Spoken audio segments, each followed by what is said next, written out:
Hello students, good evening to all of you. तो आप सब रेडी हो? गुड। तो आज का जो मेरा इम्पोर्टेंट पॉइंट्स है वो रिलेटेड है ऑप्टिकल आइसोमेरिज्म से ही। आपको पता ही है कि हम ऑप्टिकल आइसोमेरिज्म से रिलेटेड इम्पोर्टेंट पॉइंट का डिस्कशन कर रहा हूँ, जो कि एग्जामिनेशन पॉइंट ऑफ व्यू से ज़्यादा इम्पोर्टेंट है और ये आपके बहुत सारे क्वेश्चन को बनाने में हेल्प करने वाले हैं। तो ये आज का जो पॉइंट है ये खास क्वेश्चन से रिलेटेड है, जिसमें आपको जब प्रोडक्ट्स बनाते हो किसी भी रिएक्शन में तो आप कंफर्म नहीं कर पाते हो कि ये प्रोडक्ट रिटेंशन है या फिर इन्वर्जन है, या रिटेंशन इन्वर्जन दोनों इसमें अवेलेबल है। तो इसी से रिलेटेड आज हम डिस्कशन करने वाले हैं। तो मैं डॉक्टर एम राय और आपका यूट्यूब चैनल टॉक्सिक केमिस्ट्री। तो चलिए शुरू करते हैं। Retention and inversion of configuration. तो रिटेंशन एंड इन्वर्जन के बारे में मैं थोड़ा सा बता दूं आपको कि जब भी एसिमेट्रिक कार्बन का जो बॉन्ड होता है, एसिमेट्रिक कार्बन का जो बॉन्ड होता है, तो अगर वो बॉन्ड क्लीव नहीं किया तो जो प्रोडक्ट फॉर्म करता है तो ऑफ कोर्स वो रिटेंशन ही रहता है, रिटेन ही कर जाता है product. Product will be retain. लेकिन अगर बॉन्ड क्लीव करता है तो may be retention, may be inversion, may be both, retention as well as inversion. तो किस केस में रिटेंशन, किस केस में इन्वर्जन और कैसे आप आइडेंटिफाई करोगे, तो एक चीज़ तो क्लियर है कि अगर आपका रिएजेंट फ्रंट साइड से अटैक करता है of course product will B retention. अगर रिएजेंट बैक साइड से अटैक करता है प्रोडक्ट विल बी इन्वर्जन। कुछ केसेज में ऐसे आप आइडेंटिफाई नहीं कर पाते हो कि वो जो रिएजेंट है वो फ्रंट साइड से अटैक किया है कि बैक साइड से, तो उस केस में आप आरएस कन्फिगरेशन देकर आइडेंटिफाई कर लेते हो कि आपका ये प्रोडक्ट रिटेंशन है या फिर इन्वर्जन है। तो ये पॉइंट बहुत ज़्यादा इंपॉर्टेंट है। ये मैंने जो इसके पहले मैंने बात आपको बताई वो तो सिंपल है कि रिएजेंट अगर फ्रंट साइड से अटैक करता है तो रिटेंशन होगा, रिएजेंट बैक साइड से अटैक करता है तो आपका इन्वर्जन होगा। लेकिन अगर आपको पता ही नहीं चले कि फ्रंट साइड से अटैक किया है या बैक साइड से, अगर आपका अटैक करने वाला जो रिएजेंट है अगर आपको टॉप पर दे दे या फिर बॉटम में दे दे, तो आप प्रोडक्ट में आप आइडेंटिफाई नहीं कर पाते हो कि वो प्रोडक्ट रिटेंशन है या इन्वर्जन है। तो इसके लिए खास पॉइंट आपको दिमाग में रखने होंगे कि आप इस केस में आप देख लोगे कि जो आपका रिएक्टेंट है वह एसिमेट्रिक जो कार्बन है वह S है या फिर R है। अगर वह S है और प्रोडक्ट का भी जो एसिमेट्रिक कार्बन है अगर वह S है, मतलब कन्फिगरेशन चेंज नहीं किया। रिएक्टेंट का R है, प्रोडक्ट का भी अगर R कन्फिगरेशन है, इट मीन्स वह आपका कन्फिगरेशन चेंज नहीं किया, इट मीन्स वह क्या होगा, रिटेंशन। लेकिन रिएक्टेंट का S है और प्रोडक्ट का R हो जाए, रिएक्टेंट का R हो और प्रोडक्ट का S हो जाए, मतलब कन्फिगरेशन चेंज कर जाए, of course that will be inversion. नहीं तो चलिए ये सारे पॉइंट्स आपको ऑलरेडी मेंशन है, आप इसको अरेंज कर सकते हो, नोट कर सकते हो। तो आप एक बार देख लो इसे कि मैंने लिखा है यहाँ पर कि during reaction no bond of asymmetric carbon is cleaved. अगर एसिमेट्रिक कार्बन जो है उसके जो कोई बॉन्ड अगर क्लीव नहीं है तो कहता है कि कन्फिग्रेशन रिमेन्स रिटेन, मतलब आपका जब बॉन्ड ही क्लीव नहीं किया तो जो कन्फिग्रेशन होगा प्रोडक्ट का वह चेंज नहीं करेगा, दैट इज रिटेंशन, राइट।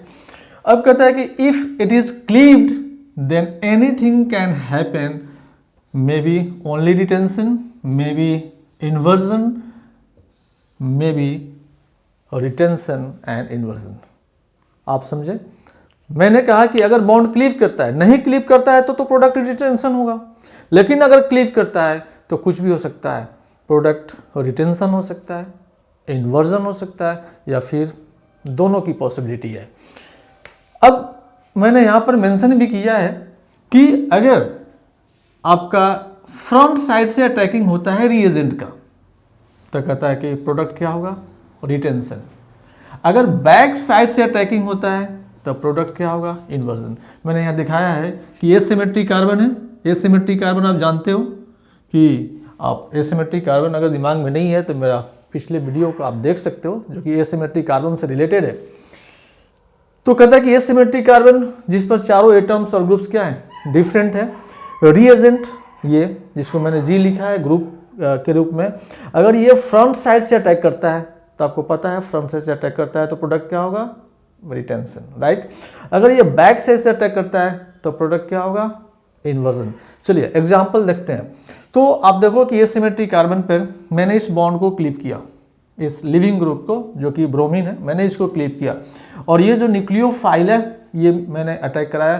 तो आप देखो कि ये कहाँ पर अटैक है, जस्ट बैक साइड में, पीछे। ये फ्रंट साइड से हटा लेकिन न्यूक्लियोफाइल कहाँ से आया है, बैक साइड से आया है यहाँ पर। तो जब बैक साइड से आया है इट मीन्स प्रोडक्ट क्या हो जाएगा, इन्वर्जन। अब यहाँ पर देखो इस बॉन्ड को मैंने क्लीव किया, आप देखो इसके अलावा जो भी ग्रुप है एज इट इज है, CH3C2H5D, CH3C2H5D।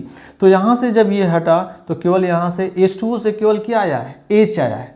तो जिस साइड से हटा, फ्रंट साइड से हटा और H जो है H2O से फ्रंट साइड में ही आया है, इट मीन्स फ्रंट साइड से आता है तो क्या होगा, रिटेंशन। तो मैंने तो यहाँ लिखा है कि फ्रंट साइड से जाएगा रिटेंशन, बैक साइड से अगर रिएजेंट अटैक करता है तो इन्वर्जन। तो वेरी सिंपल, यहाँ पर आप इजी वे से समझ सकते हो कि लिविंग ग्रुप फ्रंट साइड से हट रहा है, अगर न्यूक्लियोफाइल बैक साइड से गया यहाँ पर तो प्रोडक्ट विल बी इन्वर्जन। अगर लिविंग ग्रुप यहाँ से लीव कर रहा है और अगर आपका एटम्स और group of atoms front side से ऐड हो रहा तो इट विल बी रिटेंशन।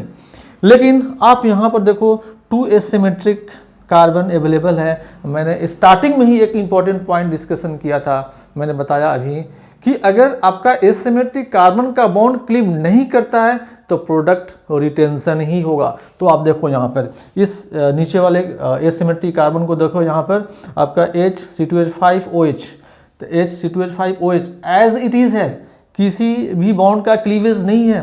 तो ये अगर R कन्फिगरेशन है तो ये भी R होगा, कन्फिगरेशन भी कोई चेंज नहीं कर रहा है। और जब बॉन्ड क्लीव नहीं करेगा तो कन्फिगरेशन चेक करने की भी जरूरत नहीं है, वो प्रोडक्ट आपका क्या होगा, रिटेंशन। लेकिन यहीं पर आप देखो यहाँ पर ये लिविंग ग्रुप है, ये लिविंग ग्रुप है, यहाँ से ये लीव कर रहा, राइट। लेकिन जो ये न्यूक्लियोफाइल है यहाँ पर न फ्रंट साइड में है न बैक साइड में है, ये तो यहाँ मेंशन किया हुआ है यहाँ पर। इस केस में आप आइडेंटिफाई नहीं कर पाते हो कि ये रिटेंशन है या इन्वर्जन, क्योंकि दिमाग में यही रहता है कि फ्रंट साइड से आएगा रिटेंशन, बैक साइड से आएगा इन्वर्जन। लेकिन यहाँ पर जो आपका रिएजेंट दैट इज न्यूक्लियोफाइल जो आपका अटैक किया हुआ है वो दिख रहा है कि ये टॉप पर मेंशन है, तो हाउ कैन बी डिसाइडेड, आप इसको डिसाइड कैसे करोगे। आप देखो यहाँ पर कि इस केस में आप करना क्या है कि आप देख लो, इसको अगर आप चेक करोगे तो एस है, एस कन्फिग्रेशन है और एस और आर जस्ट मेरा पिछले वीडियो में मेंशन है आर एस कन्फिग्रेशन।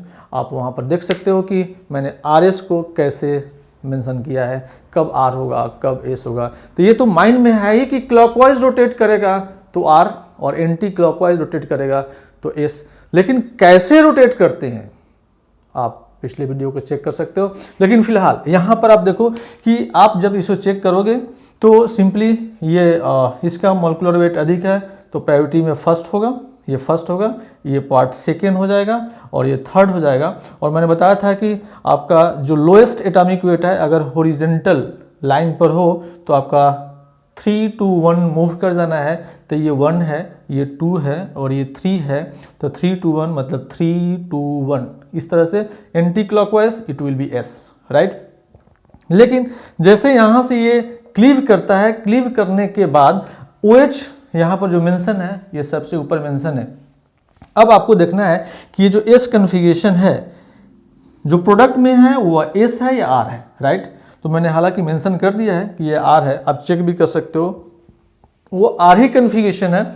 लेकिन ये कैसे चेक करोगे तो इस वेट जो मास है ऑक्सीजन का वो आपका कार्बन से, इस कार्बन से ज़्यादा है, it means first, it will be second and this is your third. और ये भी लोएस्ट एटॉमिक जो मास है ये हॉरिजॉन्टल लाइन पर है, तो ऑफ कोर्स 3 2 1 ये भी क्लॉकवाइज रोटेट कर रहा है, राइट। तो ये एस कन्फिगरेशन हुआ और ये आर कन्फिगरेशन हुआ, तो कन्फिगरेशन क्या कर गया, चेंज कर गया। तो जब कन्फिगरेशन चेंज कर जाए तो इन्वर्जन, कन्फिगरेशन चेंज नहीं करे तो क्या होगा, रिटेंशन। तो आप देखो ये आर कन्फिगरेशन है, ये आर कन्फिगरेशन है, चेंज नहीं किया, रिटेंशन। ऐसे बॉन्ड क्लिप भी नहीं किया है, और क्लिप करने के बाद अगर आपका कन्फिगरेशन चेंज नहीं करता है तो रिटेंशन हुआ। क्लिप करने के बाद अगर आप आइडेंटिफाई नहीं कर पाते हो, आप अगर ये देख नहीं पाते हो कि फ्रंट साइड में है या बैक साइड में है, तो कन्फिगरेशन चेक करोगे। कन्फिगरेशन अगर सेम है तो रिटेंशन, अगर डिफरेंट है इन्वर्जन। तो ये एस यहाँ पर आर हो गया, it means what, configuration change कर गया, इन्वर्जन नहीं। तो ऑफ कोर्स इस वे से आप आइडेंटिफाई कर सकते हो कि इस रिएक्शन में जो प्रोडक्ट का फॉर्मेशन हुआ है वो आपका रिटेंशन प्रोडक्ट है या इन्वर्जन प्रोडक्ट है, या उसमें उस प्रोडक्ट में दोनों इन्वॉल्व है। तो आई थिंक आप को ये सारे पॉइंट्स क्लियर हो चुके होंगे, और अगर नहीं है तो आप ज़रूर इसको दोबारा चेक कर लेना, दोबारा रिपीट कर लेना इस वीडियो को।